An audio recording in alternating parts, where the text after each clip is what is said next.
Кандайсыз? Кыстырасыз ба? Кудайга шүкүр, өзүңүз кетесиз ба? Ийгилик. Рахмат. Жакшы келип турсуң дискемеге. Биздин киши азыр өзүнүн балатысыны отургузду. Биринчи балатысыны, батасыны берип, андан кийин Анарбек Кеңешович бизде 14 жыл директор болуп иштеген бул жерде. Assalomu alaykum. Кыстырасыз ба? Assalomu alaykum. Саламатсыздар эжеке? Бисмилlah. Не жараткан Аллам. Агарсын, көгөрсүн, Жакшы Кыргызстан болсун, Жаштыл Кыргызстан болсун, жаштыл мурас болсун. Канча куш консо, канча курт кумурска көлөкөлөсө, канча адам көркүнө суктанса баардыгынын сообу тийсин, батасы тийсин. Ушундай эле коеюнбу? Болду? Же такшын ортолтоймбу? Болду? Кана жылы. Өткөн жылы февралда токтомду кабыл алдык. Мындай кылып коюш керек бе? Кичине. Кийин суу куйса кетпеге деп коюш керек да. Окуучуларда сизге окшогон инсандар болсун. Бияктан тартат экен келип эжелер. Иманы күчтүү.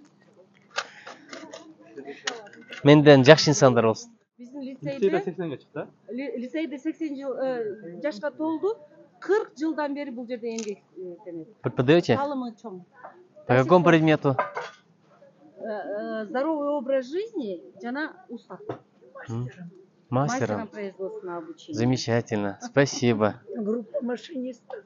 Ух ты. Тепловоздун айдоочусу. Ошолорду тарбиялайт. Бирок өзү эч качан жардам сураганды жакшы көрбөйт. Активистка. И просто красавица. Пойдемте. Комсомолка тем более были. Вы тоже должны остаться в истории. Вот, может быть... Нет, комсомолка, еще пионерка. Пионерка. А я вот последнее поколение пионеров. Я был в Артеке. И в 91 году мы должны были перейти в комсомол. Но в том году, как вы знаете, Союз развалился. И мы не перешли. Так и это осталось моей розовой мечтой. Быть комсомольцем. Быть комсомольцем. Мы были последние. Так. Давайте. Ну, Любовь Дмитриевна, когда сажают, нужно говорить хорошие слова, которые останутся в истории. Давайте я буду снимать.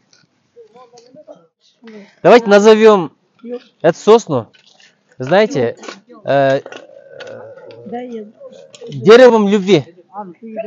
Дерево любви, хорошо? Давайте. Начните. За вами. За генералом.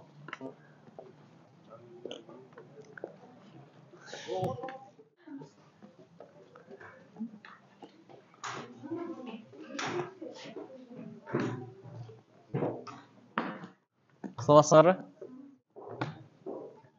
Саламатсыздарбы дагы жолу балдар, саламаттар урматтуу коноктор. Бүгүн биздин ушул жаштакай Рамазан айында кадырлуу конокторубуз келип отурат. Кош келиңиздер. Мен ушул окуу жайдын жетекчиси болом, атым Айзат. Кичине маалымат берип коеюн биздин окуу жай жөнүндө. Биздин окуу жай ушул жылы 80 жылдын белгилеп отурат. Анан жападан жалгыз лицей, темир жолчуларга ушу жумушчу кадрлар даярдаган лицей. Замандын талабына ылайык жана азыркы жана балдар көп гаджет менен колдонгон себеби зрение слухтан кичине аксап калышкандыктан жана атайын медосмотрдон өтпөй калганына байланыштуу биз дагы заманбап замандын талабына ылайык кесиптерди, жаңы кесиптерди ачканбыз. Ошол жогорку кеңештин депутаты, силер өзүңөр билесиңер, Мужит Кадырбеков келиңиз, сизге сөз берели. Сизди жалаң гана балдар социальный сетьтен эле көрүшөт. Бирок канча мына баарлашып келгенде сиздин сөзүңүздү дайыма акыл катары биздин мугалимдер колдонуп келишет. Бүгүн балдар суроолорун аябай даярдашты. Сизге сөз берели. Сиз сүйлөшпү, агай? Ассаламу алейкум. Урматтуу агай, уважаемая Любовь Дмитриевна, эжекелер, балдарым, кыздарым, силер менен көрүшкөнүмө аябай кубанычтамын. Кубанычтамын деген сөз жакшы сөз. Кудай кайгыдан сактасын.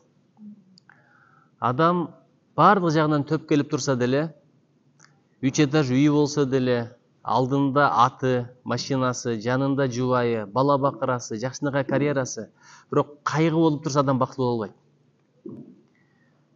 Жөн эле клише кылып айтып жүрөбүз, көргөнүм абдан кубанычтамын деп. Кубаныч деген ушунчалык сонун сезим, бакыт ошондо. Жүрөк кубанмай сайын башка нерсе менен кубана албайсың. Көлгө барасың, бирок денең бир аз эс алган менен жүрөгүң чарчаган бойдон кетсе деле эс албайсың. Ошон үчүн чындап көргөнүмө аябай кубанычтамын. Кайып деп коет кыргыз эли. Анан периште. Мейли, ал периште да. Баланын, машалла. Бала да бала.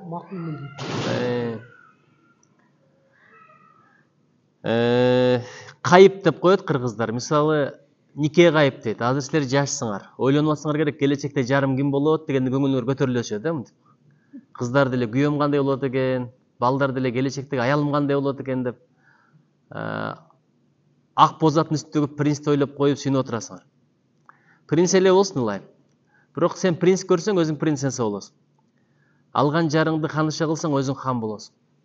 Кулдай, күңдөй мамиле кылсаң, өзүң кул болосуң. Анткени кимге үйлөнсөң, ошонун теңи сенсиң. Ошон үчүн нике кайып деп коет. Ким жарың болот, качан үйлөнөрүңдү билбейсиң. Ырыскы кайып деп коет. Ырыскың кайдан келет, канча табасың, ким себеп болот, аны да билбейсиң. Ажал кайып деп коет. Адам качан өмүр бүтөт, кайда өмүр бүтөт, кантип өмүр бүтөт, аны да билбейт. Ичер суусу кайда түгөнөт. Анан дидар кайып деп коет. Бул кытайлык кыргыздар көп айтат. Дидар кайып деген адам качан ким менен көрүшөт, бир Алла Таала билет. Бириң чүйдөн келдиң, бириң таластан келдиң, бириң оштон келдиң. Жараткан ырыскыңарды ушул жерден кошуп койду. Ырыскы да ошондой. Ар жактан келет. Мисалы, сен жеген нан же сен жеген банан ал жөн эле пайда болгон жок. Күндүн да таасири бар, суунун да таасири бар, жердин да себеби бар. Ошол банандын чыгышына, нандын нан болуп келишине. Казакстандан нан келди, Африкадан банан келди, Өзбекстандан алма келди, дагы бир өлкөдөн не деп коет, утуржан не деп коет эле? Мандарин, же болбосо апельсин келди. Карасаң, келип сенин курсагыңа кирди, болду, адресине жетти. Силер да ар жактан келдиңер. Жараткан баштарды, жүрөктөрдү бекер бириктирген жок. Ушунча келип силерди бириктирип атабы? Бириңдин бириң кадырыңа жет. Биринчи айта турган сөзүм ошол. 5 миллиард адам болуп жүрдү, анан 6-7 азыр 8 миллиардка жетти. 8 миллиардтын арасынан табакташ, ырысташ кылып атасыңарбы? Ошон үчүн Алла Таала бекер бириктирген жок. Жытышың ичсин, бир тууган болсун, бирин бири сыйласын, бирине бири характерин көрсөтпөсүн, бирине бири таарынбасын, бирине бири кол, бутуна бут болсун деп бириктирди. Ушуну биле жүргүлө. Тагдырыңда кимди жолуксаң, ошону канимет деп бил. Мына бүгүн Любовь Дмитриевнаны көрүп алып, ушунчалык көңүлүм көтөрүлүп атат. Таяк таянып жүрөт, бирок жүзүнөн жылмайып кетпейт экен. Мына сага талим тарым. Адамга өзү кичине эле эрсе керек.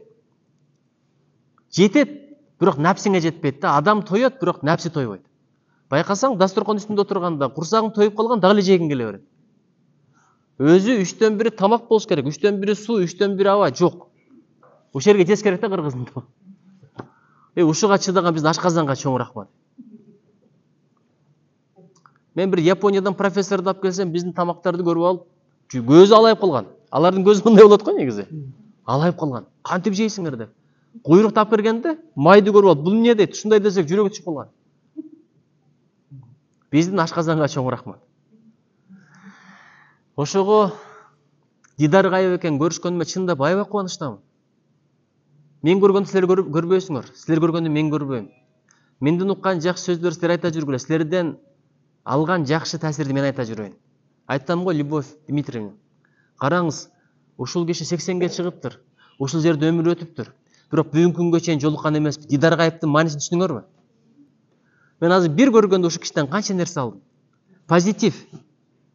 Ушундай шүгүрчүлүк айтып атпайбы? Мен дейт, өзү дарыгермин дейт. Болгондо дагы жанагы аптека иштедет го. Не деп коетулар да? Фармацевтмин дейт. Фармацевт болуп бул жака келип калдым дейт. Анан здоровый образ жизни деген сабак бердим дейт. Жүрө ушул кесипти үйрөнүп тур, машинисттердин кесибин да үйрөнүп тур. Анан жаштар менен жүрө берип убакыттын, жаштар менен жүрсөң убакыт өткөнүн билбей калат экен дейт. Ошон үчүн жаштар менен жүргөндүн деми башкача. Мугалимдер кеткиси келбейт деген ошондо. Урушса деле, анча-мынча талапты катуу койсо деле булар силерди аябай жакшы көрөт. Ошону билгиле. Кээде мектеп окуучуларым, эжекелер, агайлар турат. Бирдек айтсаң тартып калат, туурабы агай? Айланайын, тарынбагыла, силер тилин карабагыла, жүрөгүн карагыла. Тилинен анча-мынча ачуу, катуу сөз чыккан мененче, жүрөгү силерге жакшылык каалайт.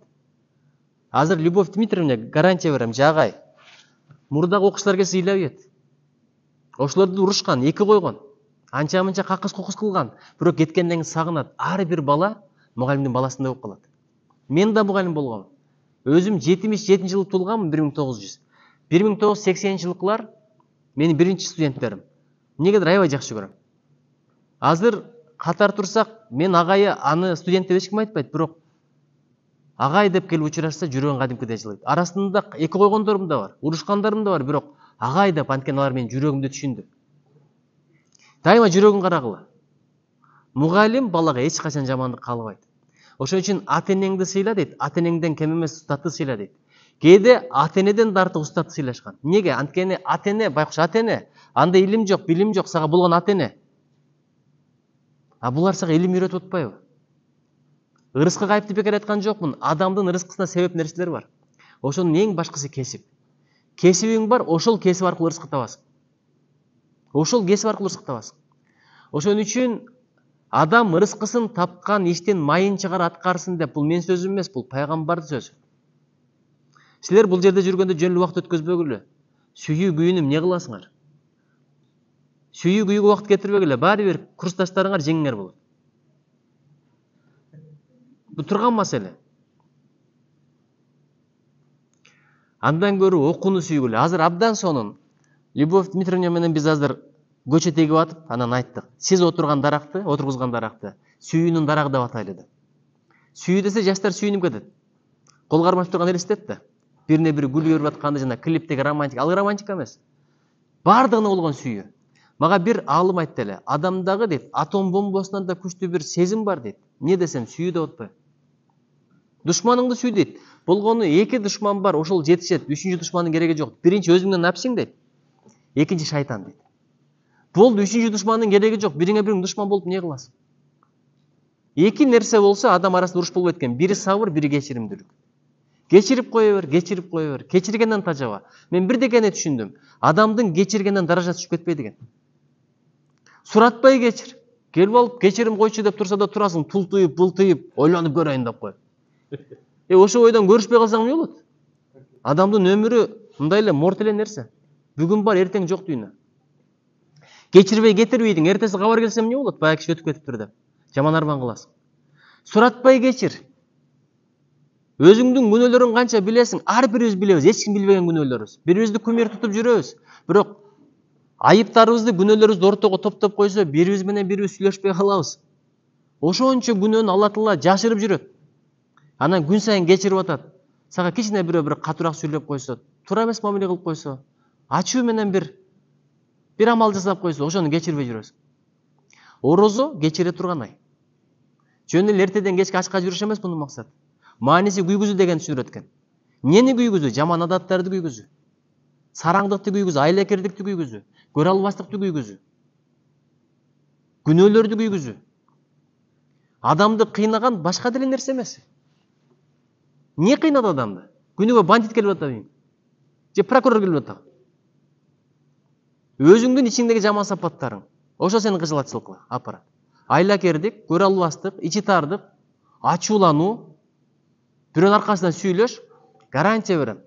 Ким бирөөнүн аркасынан сүйлөп жүргөндөр байкагылагын, бирөөнү ушактагандан кийин ичиң жеңилдеп калбайт, андан бери кызат боло бересиң. Күнөө ушундай экен, тозок десе биз тияктагыны, бул жакта эле башталат экен. Жаман амал кылсаң, жүрөгүңдө кыжалатчылык. Бүт дүйнөдө Гүлистан болсун, береке болсун, абат болсун, гүлдөп жайнап турсун, бейпилдик, аманчылык болсун, бирок жүрөгүң сыгылып турса бактылуу боло албайсың. Кээде дүйнөдө проблема, бирок жүрөгүңдө бир бейпилдик болсо, сенден бактылуу адам жок. Ошон үчүн Бирөөнү сүйүп калгандар жыргай берет го ушунча эле.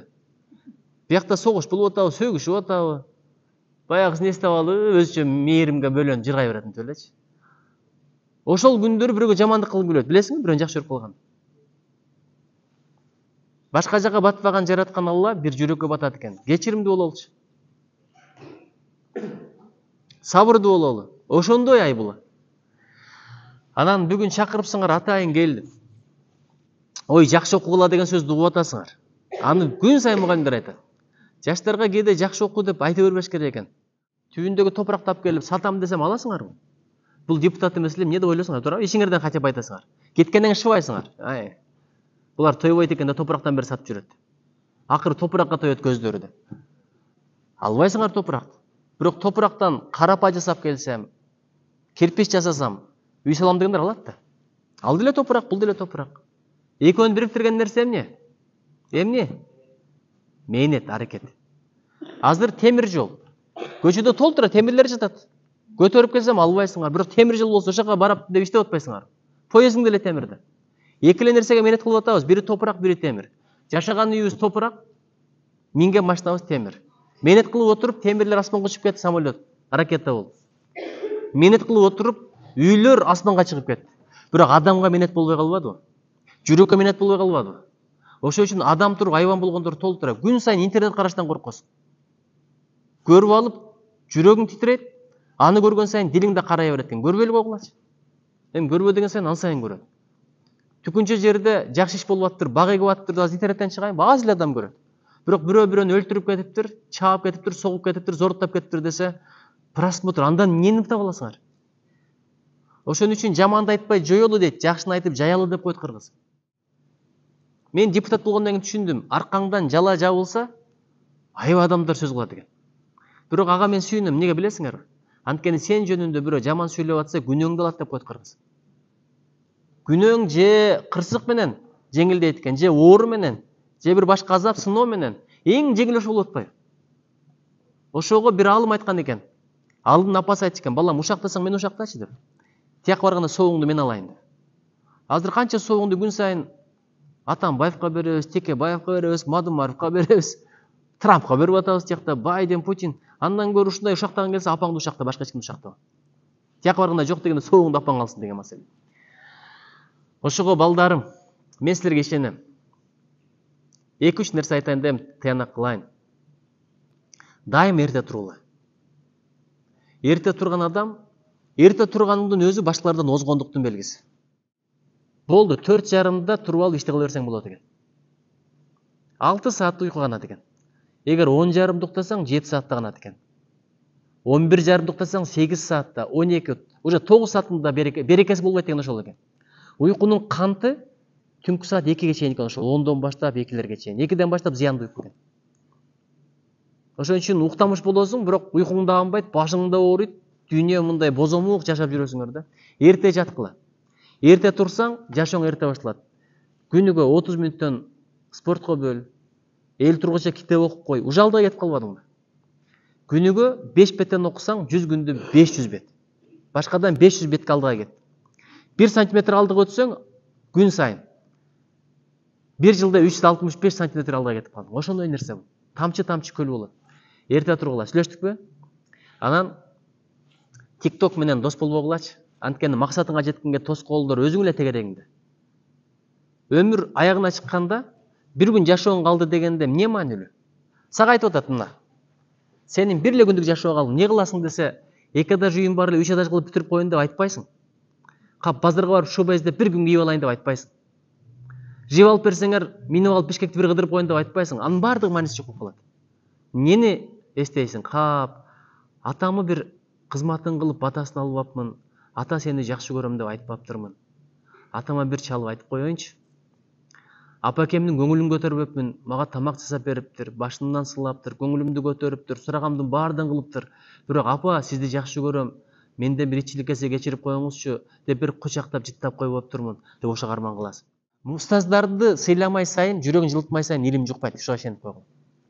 Ошон үчүн мурда шакирт болуш үчүн биринчи кызматын кылган. Муса пайгамбар дагы Шуайб пайгамбардын коюн кайтарганбы? Коюн кайтарып жүрүп шакирт болгон. Жөн эле айтып койгон да 10 жыл кайтарасың десе мен даярмын деген. Азыр болсо ойлоносуңар 10 мүнөт бир ишти кылып койбойсуң десе же убактым жок эле жекет. Мен эмне малай болуп келдим эле. Кызмат кылалычы бири-бирибизге. Кызмат менен жараткан өзүң табасың дейт. Ибадат менен болгону бейисти табасың дейт. Айырмасы аябай чоң. Ошого балдарым, кыздарым, ар жактан келипсиңер. Силер да мусафирсиңер. Илим билим машаккатта, мусафирчылыкта. Диванда жатып, кайгы жок, курсак жок, ток эч ким илим ала албайт. Ушинтип келесиңер. Азыр ач каласыңар анча-мынча. Көзүңөр элестеп, кап манты болгондо десиңер да туура кээде. Таңдын көрү азыр пало болгондо. Алайын десиң жок. Ошону менен жашоо кызык. Ошол нерсе кыла деген. Береке берсин. Багыңар ачылсын. Кыргызстандын келечеги эмес, бүгүнкү силерсиңер. Силер кандай болсуңар Кыргызстандын келечеги ошондой. Жүзүңөр жарык болсун. Өз кесибиңерди устатып болгула. Каргыш албагыла, баталгыла. Ооматыңарды берсин, дөөлөтүңөрдү берсин. Жүзүңөр дайыма жарык болсун. Жүзүңөрдө дайыма жылмай болсун, эстеп койгула. Кайталагылачы. Жүздө эмне болсун? Колдо белек болсун. Кол кайталабайсыңарбы? Тилде таттуу сөз болсун. Эми кайталайбыз. Жүздө, колдо, тилде. Ырчылар айтат го, укпай атам дейт го. Да коркпой сүйлөсөңөр, ар бирин кайталабасаңар эсиңерде калбайт. Жүздө, тилде таттуу сөз болсун. Колдо, кичине болсо да белек берип койсоң, адам жаман сүйүнөт. Мен ушундай бир пикир менен жашайм да, баардыгы жакшы, мен жаман. Баардыгы буудай, мен саман деп. Элдин баардыгы, мен депутат эмес кезинде дагы эч качан чимкирик деп айткан эмесмин. Ошол депутаттын деле баласы бар, апасы бар. Ошол сөздү уккан апага, балага, бир тууганга оор тиет бул. Эч качан айткан эмесмин. Өзүмчө отуруп да айткан эмесмин. Бул бир. Экинчиден 90 депутат болсо бир сөз менен 90 тең акысына киресиң да. Адам бир түрдүү эмес. Мен силердин баардыгыңарды эле жанагы бездельниктер окубайт экенсиңер дегенде эле кет да. Бир экөөнүн айынан. Мен депутат болгондон кийин байкадым. Акылдуулар да көп. Турмушта көптү көргөндөр да көп. Элим жеримди ойлогондор да көп. Таза балдар да көп. Эмне үчүн таза балдар келди? Анткени элибиз таза. Добуш берген элибиз да. Бардыгы айткан. Эл баары бир сатылат деп. Сатылгандар үчүн саткандар келип атат. А мен айтканмын, уюткулуу элбиз. Баары бир таза адамдар көп.